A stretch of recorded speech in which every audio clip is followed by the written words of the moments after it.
Okay, we want to allow the most time for this conversation, so I think we'll get started. I want to welcome everyone to this afternoon's program. This afternoon, if you're on the West Coast, or morning or evening, wherever you may be. My name is Lauren Fortgang. I'm the director of the Never Again Coalition, and I want to welcome everyone to today's program, which is the second in this month's series, Rising Up for Human Dignity, Resisting Cultural Erasure.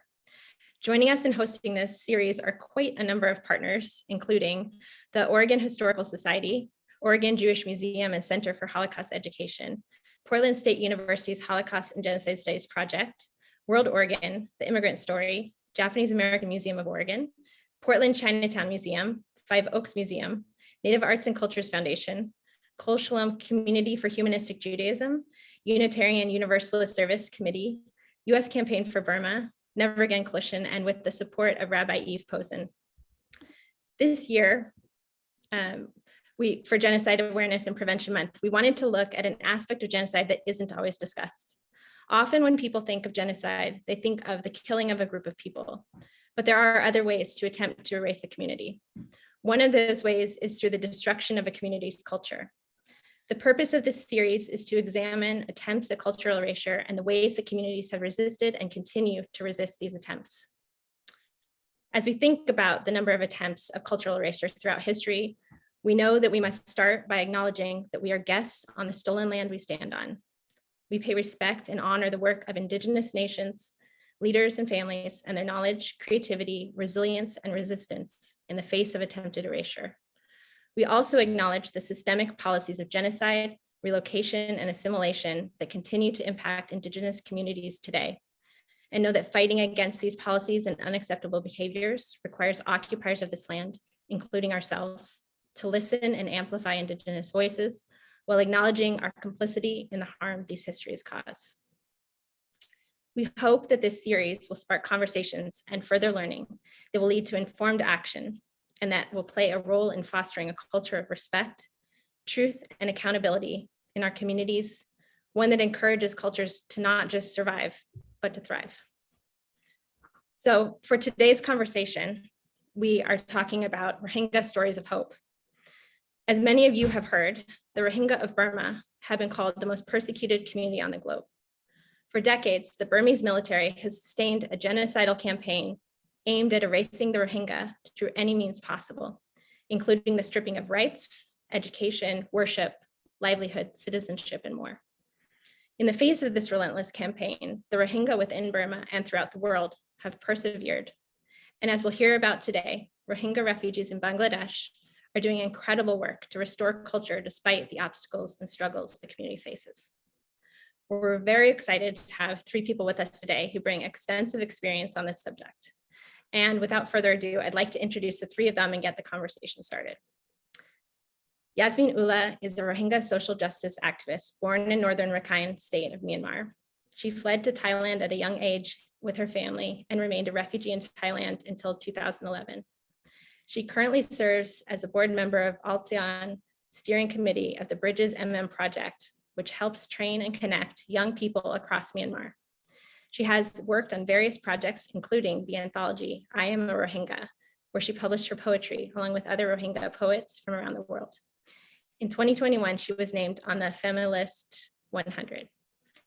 Max Frieder is the executive director and co-founder of the international community-based public arts organization, Artolution.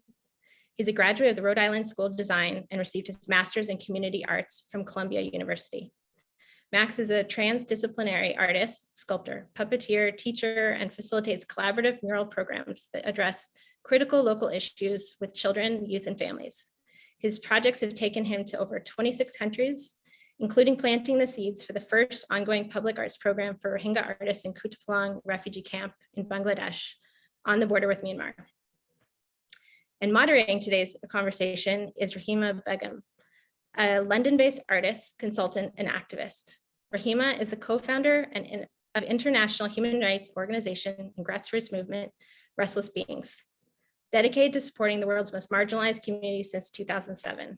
Her activism has always placed human dignity and agency right at the front and center of her work.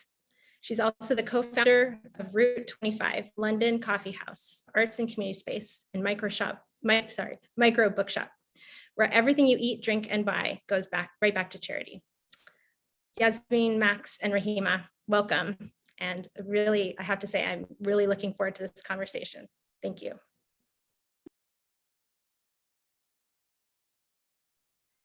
Thank you so much, Lauren, for the warm welcome. And thank you to everyone who's joined on. Hello, Yasmin and Max. I must apologize to everyone today. I had some sound issues, so I've had to join on with my mobile phone, but you know, we find a way. I'd really like to begin this conversation, a very timely and relevant conversation, with something that I know is really important to the both of you. So we all know when it comes to persecuted communities, they don't always get a seat at the table to be able to express their agency and what they see fit as the right way to express their trauma. And we also, you know, find that that is ultimately the most important thing. And then at the same time, I know that both of you are really passionate about finding ways in which we can actually place dignity at the front and center by ensuring that communities are supported in finding their agency and expressing their agency. So I'd really love to hear a little bit more about this from the both of you and the way that you think that the Rohingya community are doing this right now, and what your hopes are for opportunities for the Rohingya community and other communities to be able to continue to do this and find this agency. Should we begin with Yasmin? Thank you, Lauren. Thank you, Rahima. It's such a wonderful event. I would say it's one of a kind, because we don't come across a lot of these conversations very often. Usually it's the conversation around, oh, what can we do? How can we fix problems? And we don't really come back a little bit, or we don't take it further when it comes to issues like genocide or mass atrocity. Before I begin, I would like to actually acknowledge that I'm speaking to you all on an unceded traditional territory of the Katsi, Semiahmoo, Kwantlen, and other Coast Salish people. And unceded means that the lands were never actually given up or surrendered. And thus I am currently operating, working, learning, living my life on a stolen land.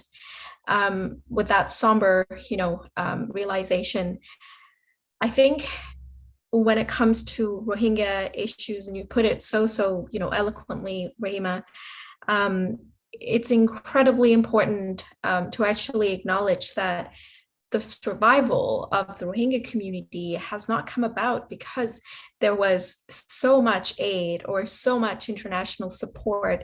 It's actually the community themselves that have sustained survivability and sustained the community's cohesion in a sense. And women have so much to contribute to this. They're often seen, doing the invisible work, which is, already a contested issues in the global community, but specifically for the Rohingya community. It's not just women taking care of children, making sure the houses are clean or making sure that everyone has food on the table. It's not just that. Women have actually always been the glue of the community. And as genocide and mass atrocity hit, they have shifted their roles in so many different ways. And very specifically, one way that I have heard over and over again was during the time that 2017, the mass campaign against Rohingya, the genocidal campaign that was carried out in full force. Women were the ones that put down everything that they were feelings and put down everything that they were struggling with at the time, and ensured that everyone in their family were able to cross the river and seek safety properly. It was them that carried all their 4, 5, 6 children all across the river and got to safety in Bangladesh right now. It was the reason why those children survived. It was the reason why so many elderly people actually survived. It was the women's work. And it's just such a missed opportunity that we don't talk about this more. We don't center the community more, in a sense that they were the ones who actually crossed the river. They were the ones who got together, built the raft, the bamboo rafts, or whatever makeshift rafts that they could at the time that it was such a heightened risk for them to be shot down by the military. Apart from that, apart from just surviving, they were the ones who've always been sending money home. And this is just a personal example of my parents. While they were in Thailand, because we were there for a very long time without protected status, with lots of security issues that we were facing, my parents were always sending money home to actually sustain their siblings, sustain their families, extended families, for example. And this is a common recurrence in a lot of Rohingya family. It is not just us, it's unspoken almost at this point, where the Rohingya community send money home, sustain people in Rakhine State through all these limited conditions. That's why people are continuously being able to survive. On top of that, in the refugee camps, even though there is a clampdown on livelihood and on education at this point, which is just so tragic, instead of using that as a leverage for us to actually uplift these people and help them rely on themselves, because eventually the funds that are coming from the international community will dry up, and we will not be able to help these people. Eventually it will become an even bigger tragedy. So this all goes back to how the community not only sustain people in Rakhine State, they also are responsible for all these informal learning centers that we just barely talk about, and international funds don't trickle down far enough to them.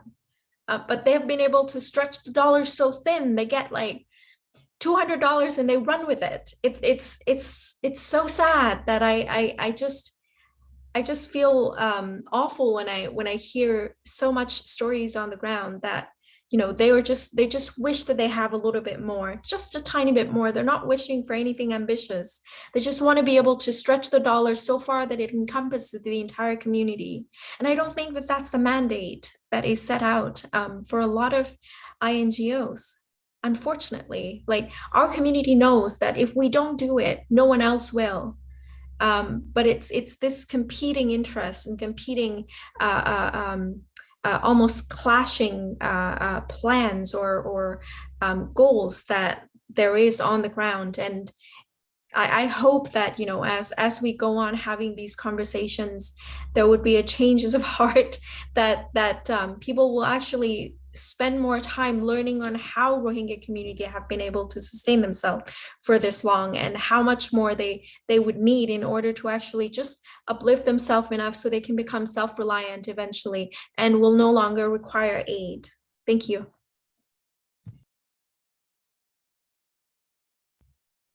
You're on mute, Rahima. I'm really glad, thank you. I'm really glad that you began the conversation with speaking about Rohingya women. Because I run an organization that essentially works with so many of these women and sees them day in, day out, fighting their corner tooth and nail. In 2017 with the influx, it predominantly the women carrying both the bags of clothes that they could just bring back with them, plus the child, and trying to get to the shores, and then immediately thinking about, where can I find shelter for my family? What is the first bit of food I'm going to provide for my children? No care in the world for themselves. And I think we see that resilience continue on now when you meet any woman in the Rohingya camps and any young girl actually who is fighting every day as well. And I'm so glad you mentioned that. I think that agency, that female agency within this entire discussion of the Rohingya community is so important. And then I'm also really glad, and it's interesting that you also mentioned the donor fatigue, and we see it now, throughout the last couple of years especially. There is almost a donor fatigue, but also a lack of interest in wanting to sustain the work of supporting a community that has been for so long sort of marginalized in so many different ways. Thank you, Yasmin. I'd really like to hear, Max, what you think about centering the community and supporting that community's agency, and how we can work towards bringing a community to the table in the right way. And I know you do a lot of that through the creative work that you do at Artolution. Thank you so much, Rahima and Yasmin. Your words were just incredibly poignantly and articulately put, and I'm just deeply honored to be in this conversation with you. And Lauren, thank you so much for hosting this. I just think this is an essential and really crucial conversation right now. And I would also like to acknowledge I'm on Lenape land currently in New York City, that is of the indigenous community.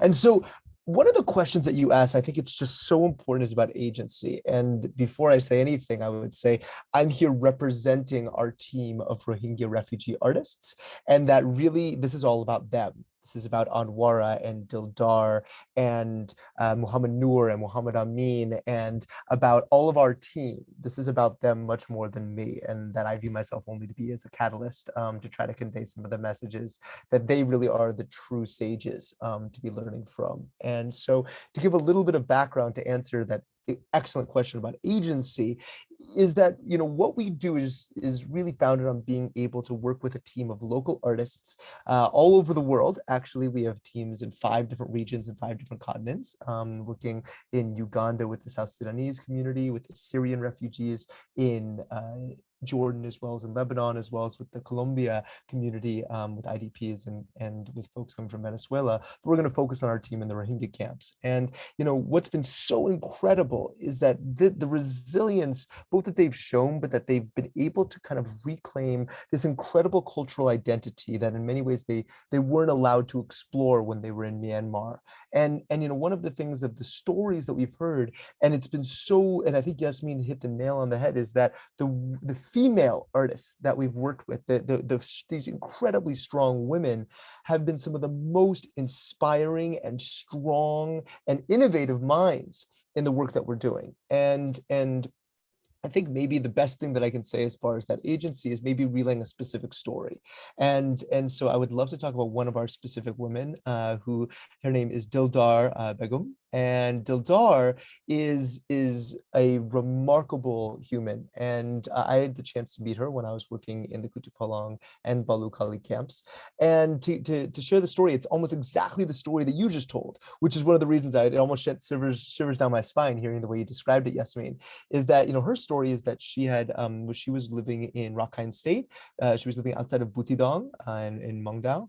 And one of the stories was that, you know, when the military Hutsa came, they burnt down her village, and they attacked and murdered some of her family members, and she had her husband who was tortured and then captured, and went through very serious, very acute trauma of things that I know in my life I could never imagine. And when she fled, it was exactly what you said, Yasmin. She had her 2 special needs brothers, her mother and her grandmother, and she was the one who was leading them all, right? She was the one who would dig the holes in the ground during the daytime and cover themselves in dirt and stones and the way she described it, with leaves. And then during the nighttime they would run.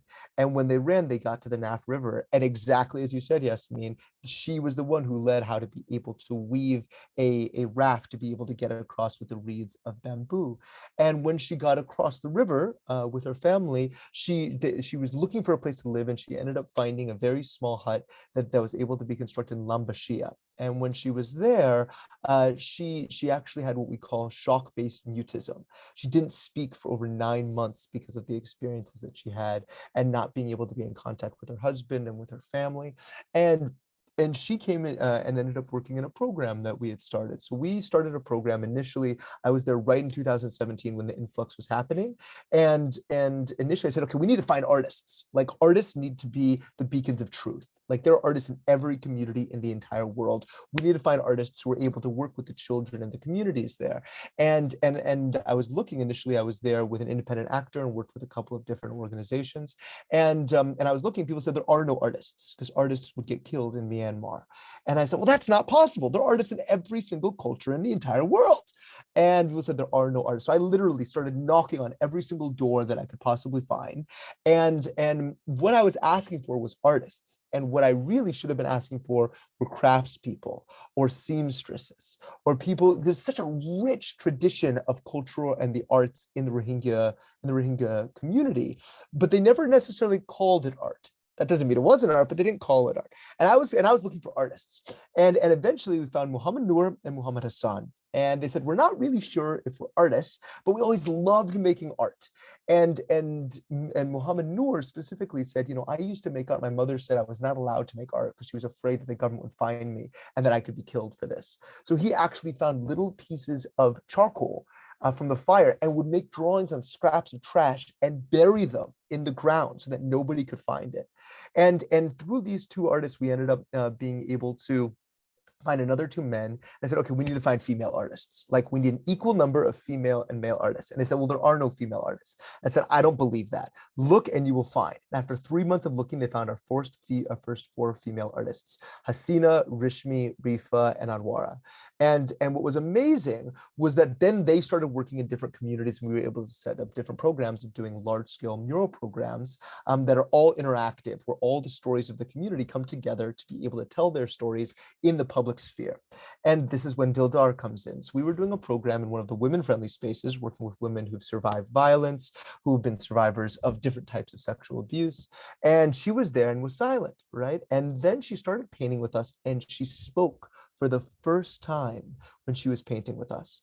And the first words that she said were that I have not felt that I've been alive for the last 9 months. This is the first time that I'm feeling that I'm alive. And my greatest responsibility is to take others who've been through the same silence that I've been through, and for them to be able to tell their stories, for children and for teenagers and for families and women to express what they've been through. And this is my greatest responsibility in my life. And now, ever since that day, she has been working with us. And now she's actually our lead artist. She's leading our programs. And Dildar is one of the most inspiring women who's been able to now speak in front of as many people as we can possibly put to be able to listen to her. And really, I'm here on behalf of Dildar. It's not about me. It's about her and about Muhammad Noor and Muhammad Hassan and Anwara and Rifa and Hasina. And for them, what's been remarkable is this idea of taking their stories and putting them out into the world, putting them on their walls. And so we started with just 4 small murals, and now it's grown to over 200 different murals that we've done, to a program that now has over 30 Rohingya refugee artists, as well as Bangladeshi artists that they're working with collaboratively, which is really important. And so to answer your question, if you imagine that all as a preface, Rahima, I think agency can come in many different forms. And the reality is that agency needs to be defined by the community that is defining what agency means to them. It's a cycle. And I think because of that, when you start to see the remarkable stories they put on the walls, it's something that's been truly eye-opening, I think, for them as much as for us. Yeah. And I say them as far as not just the Rohingya community, but also the Bangladeshi community, and being able to see, wow, these people have so much talent. There's such a rich culture of traditions and so much so many different types of beautiful ways of expressing themselves. And I was lucky enough, and I view myself to be very privileged to have been able to get my doctorate, to do my doctoral research specifically on the Rohingya culture and the Rohingya community, where I was able to go 5 times to Bangladesh and do 5 different sets of training for our teams, and being able to collect hundreds of pages of interviews and focus groups. And one of the things I learned the most was that it is as important for the artists that we're working with as for the children that they are working with. I think many times we think, okay, having children have the opportunity to take a paintbrush and paint for the first time in their life, that's so important, especially because of the acute trauma that they've been through. But what we're realizing, and what I really realized, is actually the artists that are facilitating that are just as important, if not even more important. And for them to have the opportunity to share that experience with their children and with their communities has been so influential, because then they're the ones who are speaking to their imams. They're the ones who are able to go back to their family members and say, this is why it really matters for us to have creativity and our culture, and really being able to express what matters the most to us. And I will say that it's changed my life more than anything I've ever experienced, has been able to work with the Rohingya community, with some of the most inspiring people in the world. And I hope the next time that we do this conversation, we can bring some of our team from the camp to be able to come in on the conversation. I think that would be a huge goal and aspiration for us as well. And so because of that, I don't want to take up too much time, but I couldn't agree more. And I think the Rohingya women that I've gotten a chance to get to know and to meet have deeply changed my lives and have such brilliant wisdom. It's truly an honor to be with both of you. So I can pass it back over to you, Rahima. Sorry, you're muted. Yeah, you might just have to unmute. I need to stop doing this. Thank you so much, Max. I'm just listening to you, and I want to nod even harder because I cannot relate enough to some of the things that you were saying, and it's so refreshing to see someone so passionate but also very informed as well. And I think that's really, really important. And the reason why I say this is because I think, especially from the work that I, within this field, I work across the world with marginalized communities, and predominant focus is on the Rohingya community. And one of the things, and Yasmin and I have often spoken about this, is that there is an assumption when we see a community struggling that that community is and was and will always be this struggle. And that's it. We place that community in a frame of struggle, of trauma, and we forget somewhere along the line that that community came from a place where they had jobs, where they had lives, where they have creativity, where they had a boyfriend or a girlfriend or a love or a favorite film and a favorite book and a poem that they wrote and flowers that they enjoyed cultivating every Sunday morning. And we forget. And then and the music that they listen to, and I think through that there's this kind of assumption that we make, with a and I guess this kind of goes into this ideological idea of poverty porn and saviorism, but we exoticize the struggling, and as a result we are uninformed of who the human beings are behind this struggle. And I think this is why these kind of conversations and the work that you both do and everything that you just mentioned now, Max, about ensuring that agency comes from creativity, comes from allowing for the stories to be shared and the creativity to come from the community themselves, and everything that you mentioned, Yasmin, earlier about who that community is and how they say those stories. It's I'm so excited to be and honored to be here as part of this conversation. And Max, there's something that you mentioned about Dildar, one of the artists, and another woman that you mentioned that spoke 9 months. Forgive me, was that Dildar who spoke 9 months? Yeah. So there was a young girl that I met a few years ago in the camp. So we worked very closely with her, very much like your story. I mean, we met her, she didn't say anything. Day 3, we met her again. And then she showed us a lantern that she'd made with crisp packets and small plastic packets from sort of aid food pack boxes. And she kept on making these lanterns and mobiles. By day 6, she decided to speak to us about these lanterns. So it required for us to understand that this 7-year-old girl makes mobile lanterns and little hanging patterns and things like that she hangs inside her little temporary shelter inside the camps in Bangladesh. And we started to speak about this. And then I said, look, I want to see how you make them. So she showed me. And then she had so much to say. I couldn't stop her from talking. She had so much to share about everything, what she does every day, how many lanterns she makes, how no one really cares, but she loves it. She fills her entire house with these sort of crisp packet flowers that she makes and lanterns that she makes, because it reminds her of her garden when she was back in the village. And so she's recreated it, and it's resilience through a different form. She's not given up. She's recreated her garden inside this 2 meter by 2 meter tiny plastic camp shelter inside the middle of nowhere in Bangladesh, inside this 1 million plus refugee camp. She has created her little garden. And so, we always refer back to her as our Eden girl. It's her Eden. She's continued it. And that's a kind of resilience that is magic. And it's the resilience that beyond donation fatigue, beyond our interest and anyone else's interest in a community, that is the community carrying their spirit and their hope forward through creativity. And so I think, for you to have a program like Artolution inside the camps and in other parts of the world, as you mentioned, is vital, Max. It's exactly where we should be heading. And it's exactly what places dignity at the front and center of the work that we all are a part of. And talking of stories, Yasmin, congratulations. You're working on a children's book right now. I'd really love to hear a little bit more and about what you think about writing as a way to preserve, as a way to strengthen a community's culture. Please tell us a little bit more. Absolutely. I think I have really nothing to say. It's been such a great honor to join this conversation. It's a privilege of my own to just be able to explore these few different things that the community have been able to create, do, or just encourage each other to go forward in order to uplift the community.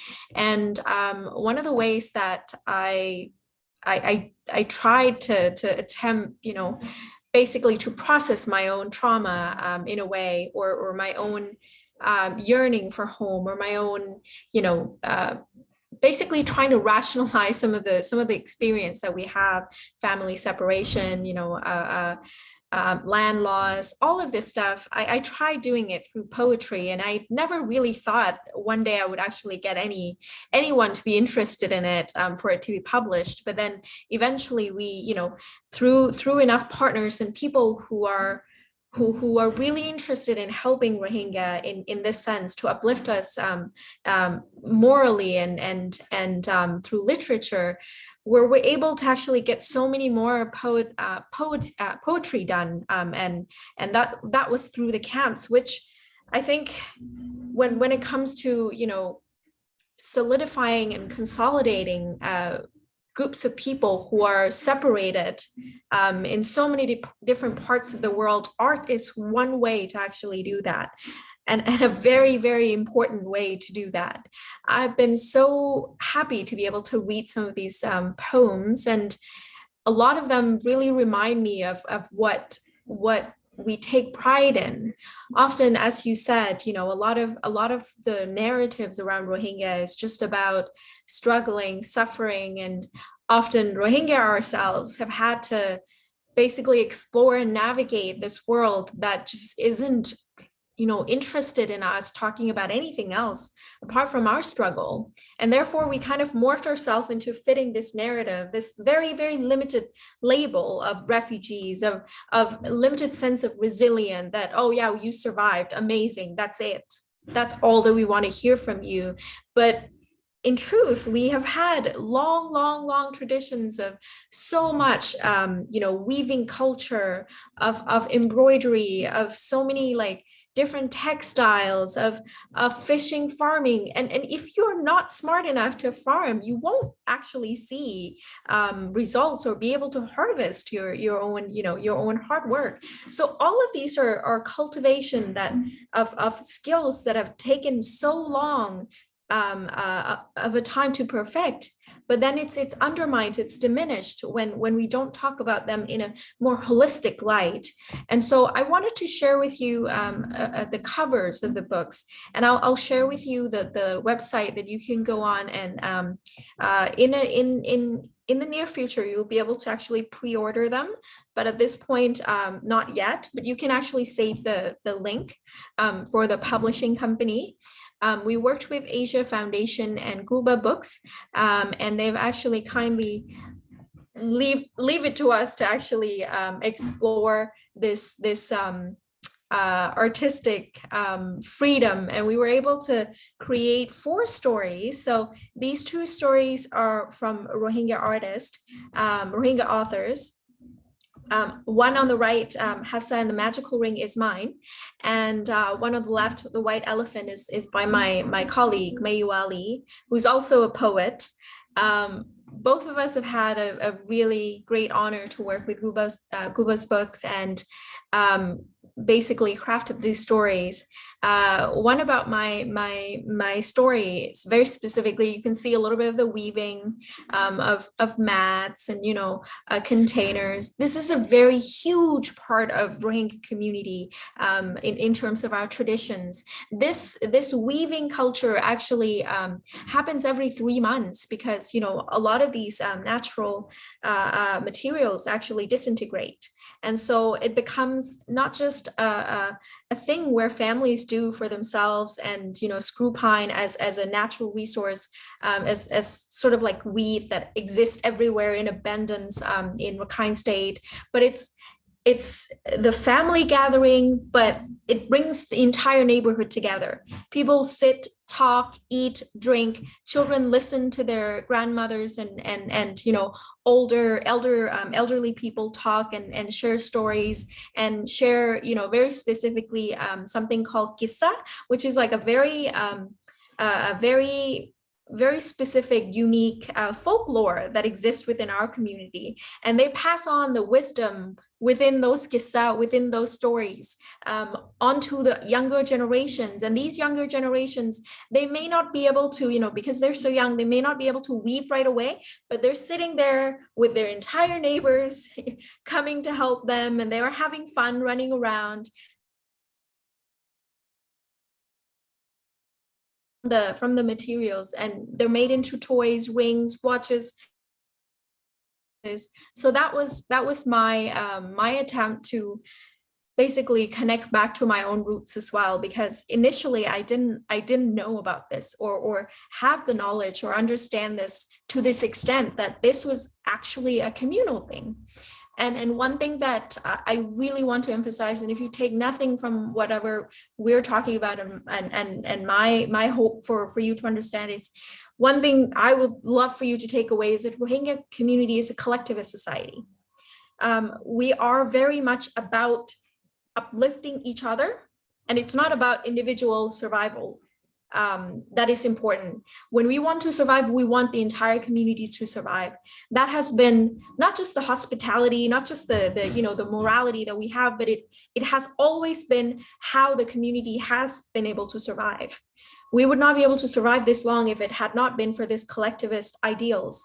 And so when it comes to these small tidbits and small glimpses of the culture, I did not understand how collective we were until this story, and until trying to brainstorm with my mother and find out, you know, this was how she actually was brought up, and you know how the community would not only leave the furnitures or the belongings or containers to be made within the family, but they let it be a community thing, and they go on to help other families to do the same every few months. And this is such an integral part of the community. And so the book is tying, you know, those traditions to folklore. And I really hope that whoever, you know, have the capacity to buy the book and read them will enjoy some of this glimpses that I'm trying to shed onto, you know, what has made the community so strong, so resilient, and what really is truly our identity as a people. Thank you. Thank you, Yasmin.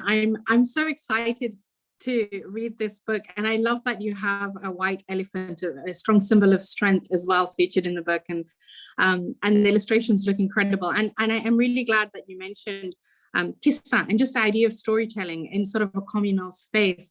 I mean, the reason why this is so important, this book and this act of you, Yasmin, wanting to do this, wanting to take the time out to do this and do this for your community, but also beyond your community. So it's sharing strength with other refugee communities who are sitting in refuge and who are probably waiting for decisions made for them, about them, without them being involved. And so we don't know how many times these kissas are being told right now in the camps, you know, as some sense of hope and some sense of, you know, tomorrow is still, you know, a day to live for within the camps. So, you know, thank you so much for working on this, and we will be very privileged to be able to hold a copy soon and to be able to read through it and share it within our own communities in the diaspora as well. What's really interesting, Rahima, if it's okay, I just forgot one point that I wanted to add. Of course. I think it's also important that when I look back in my own childhood, it has never been one with, you know, representation. And of course, we have a lot of these discussions of like, oh, people of color, BIPOC community not having enough representation in the, you know, larger scheme of things in the global community, in the spaces that decisions are made and power are you know, power and resources are allocated. So when it comes to this book, I think it was more to heal my inner child as well. But at the same time, I want this to be a love letter from myself to young children in the camps. And that was the initial promise that the publishing company and Asia Foundation was going to make these books available in the camps.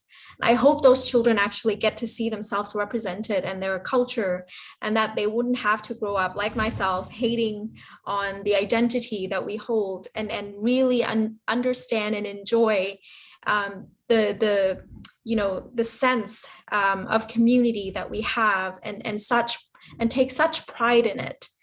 in a way that isn't, that probably wasn't possible before.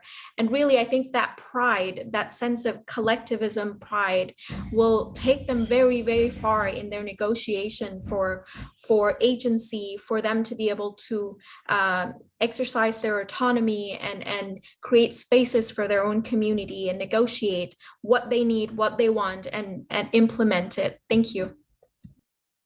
Absolutely, I couldn't agree more. It comes with a sort of an unshakable conviction in your identity and the reason why you should continue to preserve that identity. I couldn't agree more, Yasmin. And I think that's why it leads me quite nicely into this discussion of, during the pandemic, we know across a lot of refugee camps in the world, we had limited resources. You know, everything was changing. We all kind of, I guess, froze for that couple of years. But one of the most distinct things, and I particularly, especially working within this field, in both doing advocacy work for the Rohingya community and also providing humanitarian aid, what we noticed were restrictions, you know, red tape everywhere, you know, essential services only. And I understand that the COVID pandemic meant that you had to curb the widespread, you know, of the virus within the camps, these spaces where you had 1 million plus congested, you know, refugee camps. You had to do whatever you can. But limiting things down just to the essential services also means schools were closed. I run 2 schools inside the refugee camps. The children had nowhere to go. They were not just schools. They were also safe spaces. The children would just hang out. They would just talk. They would meet their friends. It would be a moment of escape from their day-to-day struggle and day-to-day suffering and day-to-day lacking as well, the 1 meal a day, you know, waiting for the next round of aid. The schools were closed. A lot of the women's centers were closed and eventually closed for almost 6 to 7 months completely. What do you both think? And I'll start with you, Max, on this. In terms of these essential services, do you think we need a change? Do you think they need to be revised? And if you do, why? And what do you think we should head towards? And what kind of essential services, so to speak, should we really try and cultivate going forward within the refugee camp in Bangladesh? Oh, thank you, Rahima, for that question. By the way, Yasmin, a huge congratulations and mabruk on the book. It looks absolutely phenomenal. I'd love to get a chance to check it out. I'll answer that question, Rahima, in a really honest way, if I can be, is that it was really hard. It was really, really hard to try to run programs in the camps during COVID, and it still has not completely gotten you know, out of it yet. For us, we had an art center. We're running programs year round, the first art center in the history of the Rohingya camp, and it got shut down because of COVID, and it still has not been opened up since, and which has been extremely challenging. And so, you know, we had to find alternatives. We had to find really realistic, difficult alternatives on a short-term basis. And so we did some really interesting programs about saying, okay, well, if kids aren't in schools, and we all know how controversial it is, kids even going to school in Bangladesh, especially Rohingya children, that is in itself something that is a big conversation, let alone higher education. And, you know, I think advocacy that you and Yasmin are doing, Rahima, are so important. Like, it's so important, because I look at these at our artists, and I'm just thinking, God, if you happen to have been born in a different place or happen to have had other opportunities, you know, you would have achieved the world, like everything in the world, and that you happen to be in a camp that now has 85% that is boxed in, that they're not allowed to leave, and having many people who are being sent to Bhasanchar, and which is the island off the coast of Bangladesh, and that there's many challenges. This is not an easy time, and so we have to figure out, okay, what can we do if people can't move freely, they can't gather in groups? Our entire foundation of what we do is bringing people together to be able to make public art together. So the whole foundation of what we created was in question, and so we were able to create some pretty interesting programs that were in response. I'll just share a couple of examples. One was, you know, we had the opportunity to have our artists working just with the people right around their area, just with their families and the people they were living with, to be able to start to collect stories about what matters the most to them. And then they ended up actually working with local imams, and were able to work with some of the local focus groups with women who were on the street, and especially people who had just recently arrived, and actually create a series of canvas murals from the safety of their own homes, all about public health or really important issues in their communities.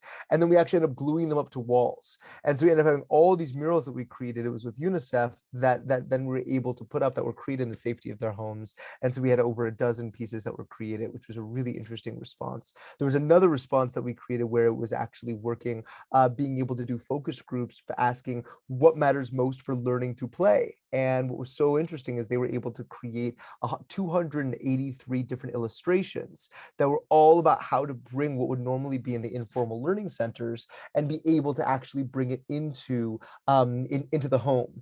And so they had all these illustrations, and then ended up actually having instructions for caregivers who are largely do not have literacy in their backgrounds to be able to say, okay, these are ways that we can do counting at home. These are ways that we can pretend to be a bird at home.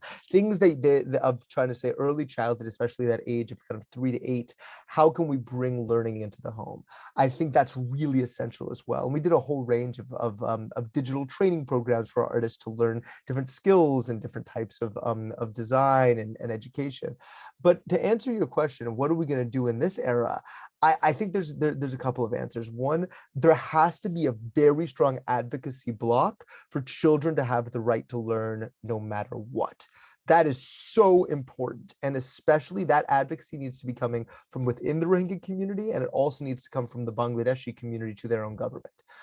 We were lucky enough to work really hard with UNHCR, who I deeply respect, to be able to actually get a group of Rohingya children out of the refugee camp into the local host community Bangladeshi school, to be able to learn together, to be able to create a mural, and to be able to create a series of programs. And also we're able to work to paint a giant school bus in Ukiah Secondary School and in Kutupalong Primary School. And it was really an amazing program. But then as COVID happened, it kind of gave a reason to even lock down even more.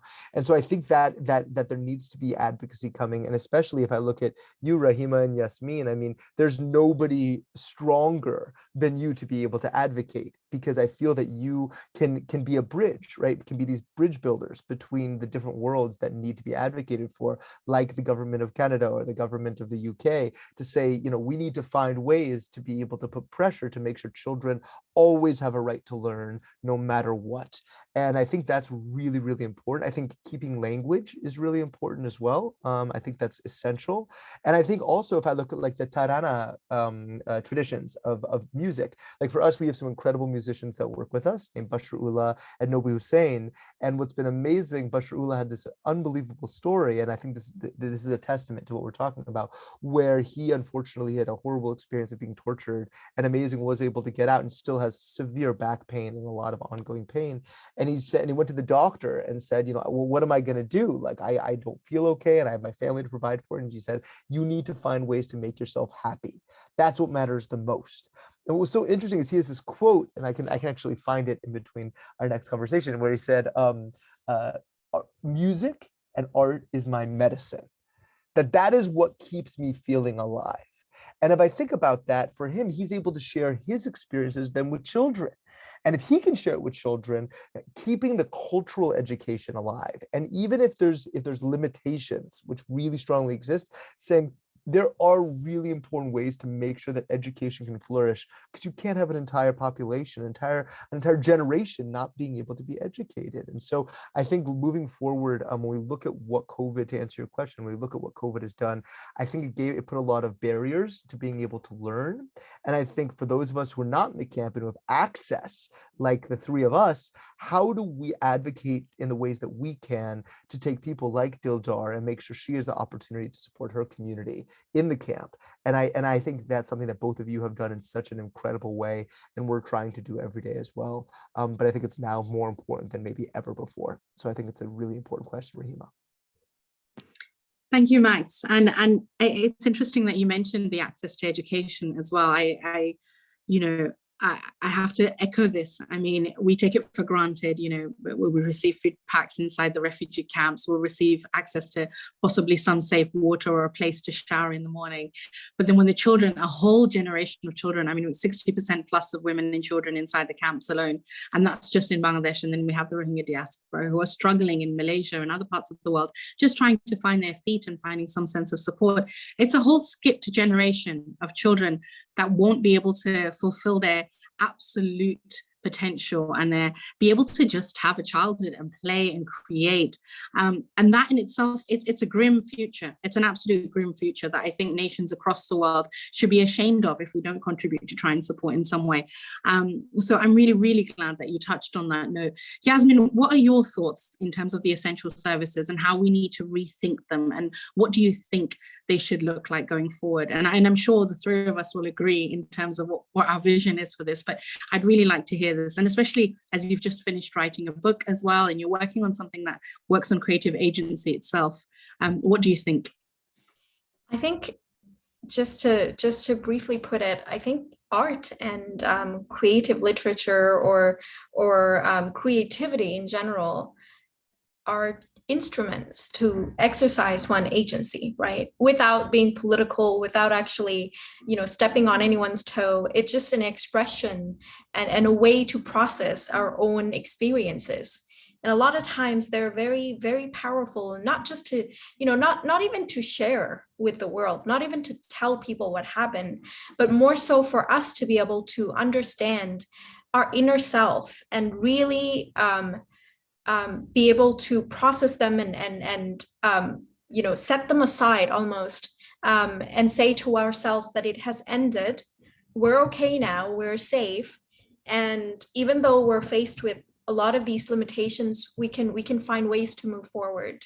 But unfortunately for the Rohingya refugees and many in the diaspora across the region, that survival hasn't ended yet.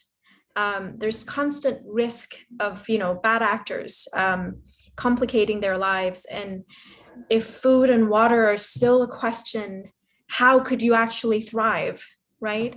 And so my hope and my push for advocacy, as Max has put it really, really well, obviously I'm going to continue to ask and push for the necessities to be met. But at the same time, I'm going to inquire the international community, who again, and this is without pointing fingers, but I think it needs to be spelled out. It was not Rohingya's fault that we're here today. It was the collective irresponsibility, collective failure to meet and to address the issues that are, really, a lot of them were early warning signs, but we failed to actually act in time to protect these population. Therefore, when it comes to helping Rohingya, if it's going to make it, if we're going to look at its sustainability, look at the Rohingya community for answers. And Max already put it in initially. There was this one time where I think maybe in 2018, where a lot of Rohingya advocates and civil society groups were being clamped down. They were picked up by special branch police. There were a lot of issues around commemorating the Genocide Day on August 25th. And what my people had done, what a lot of young people had done was, this is, going to show how creative they are.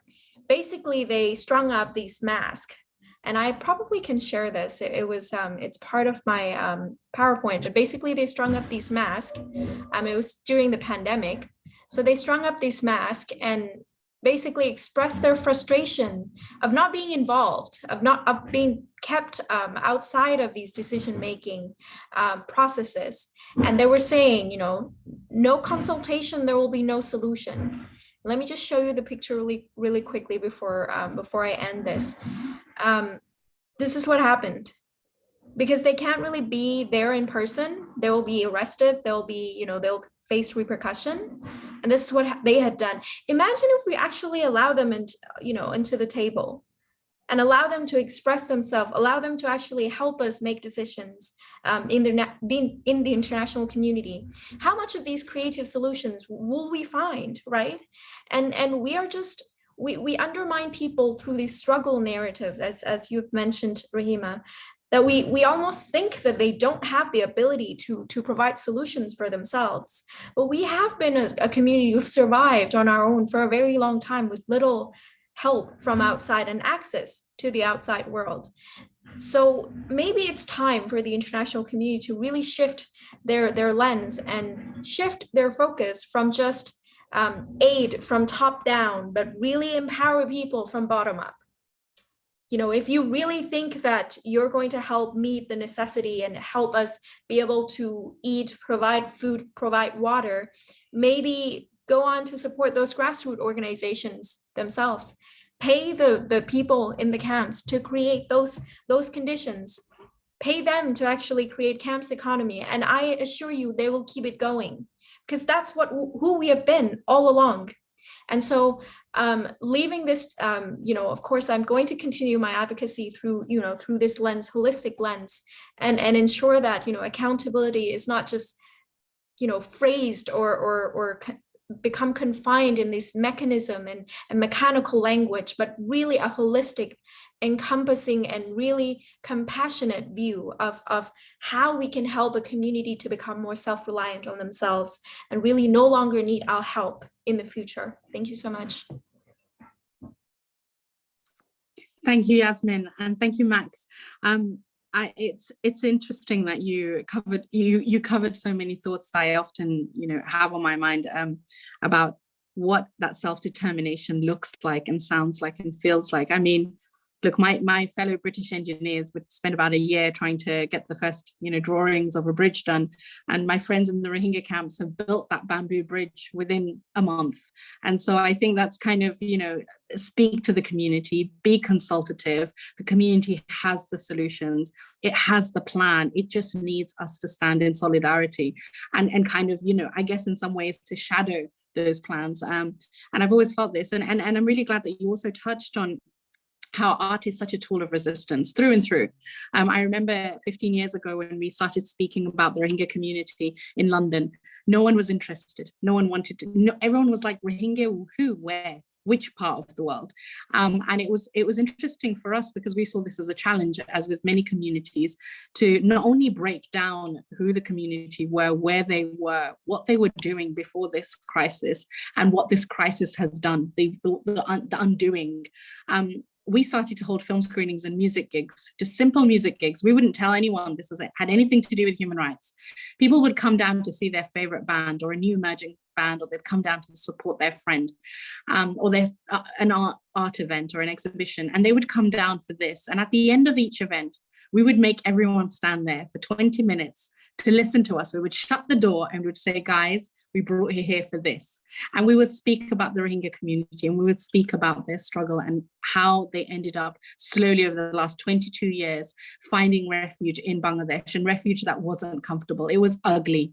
It wasn't welcomed. And speaking about sort of those layers of struggle.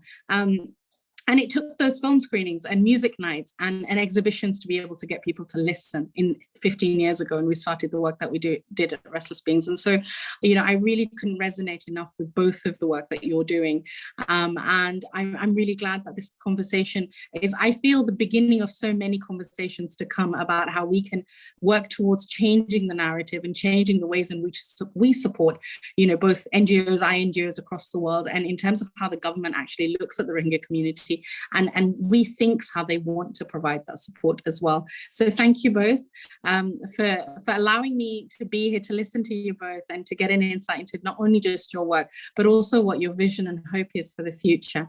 I've had a look to see if we've got any questions from our listeners, and I'll just double check one more time. I saw a comment earlier on. So we don't have any questions, but what we do have is love and respect to Yasmin and Max from Christine Fries. We also have someone, Diane Kusud saying an amazing panel and discussion. I'm very grateful for this. We also had someone saying that they were really enjoying it and keep it up. So I feel that I should share those. We don't have any questions, and maybe that's a good thing. Maybe that's because everything that we're saying, everyone is like, yep, let's go. Let's try and change things going forward in terms of our support. I'd like to hand over to Lauren now as we bring this conversation to an end. Thank you both again. Lauren. Thank you, Rahima, and thank you, Yasmin and Max. It's just been an honor to listen to the three of you. And I hope this is the the first of many of these conversations that we can be having, because I wholeheartedly agree that the Rohingya must be centered in all of these conversations, should always be and need to be going forward. And so it's just been incredible to hear what all of you have to say. So thank you to all of you for speaking, to everyone that's been listening. We do have another event in this series that's coming up next Thursday. It's called Tools of Survival, Tribal Education, Relationships, and Sovereignty in Oregon. It's a conversation with EcoTrust's Lisa Watt and the Oregon Department of Education's Brent Spencer. So hope people can join next Thursday at noon for that. There's another partner event tomorrow at noon Pacific time, Interrupting Violence from the Holocaust to Modern Hate Groups. And you can register for both of those on the Oregon Jewish Museum and Center for Holocaust Education's website. And then if you missed last week's event, that's recorded, and you can find that on Oregon Jewish Museum's website or YouTube, and as well as the Never Again Coalition's. And this will be up, the recording of this event, because I would like to watch it over and over again, will be up in the next 24 hours. So I want to thank all of you for speaking. It's just been amazing to hear from you, and I hope everyone has a good rest of your day. Thank you. Thank you so much. This was an incredible panel. Yasmin and Rahima, I really look forward to connecting with you, and I want you to connect with our teams around the world. I think it's so important, and for you to hopefully one day come and make some art with our team, I think it would be remarkable. So thank you so much for the conversation. It was just deeply meaningful to me and the whole Artolution team from around the world. So shukriya. Thank you so much. Shukriya. Thank you. Thank you, Mac. Shukriya.